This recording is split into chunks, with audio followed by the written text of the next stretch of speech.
The government is continuing a splurge in pre-budget spending announcements today, but it's still not enough to block out attention on its carbon tax. A new poll shows there's overwhelming opposition to the tax. Julia Gillard says she understands people are anxious about it, and her government is promising to release the missing details on how it will work within 3 months. Here's political reporter Simon Cullen. Back on the job. Fine dining. What's not to like? With more pre-budget sweeteners. To assist families with the costs of teenagers. The government's promising families up to $4,200 for each eligible teenager, so long as they stay in school or training.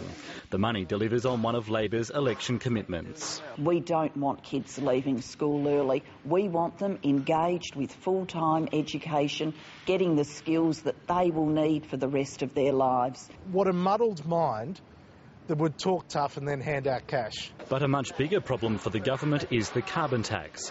A new opinion poll shows almost 2/3 of the public oppose the government's plan, even though a majority of voters believe climate change is real and that humans are at least partly to blame. They still want to proceed with a carbon tax that the overwhelming majority of Australians want to reject. My government is putting forward a big reform that can make people anxious. That's completely understandable.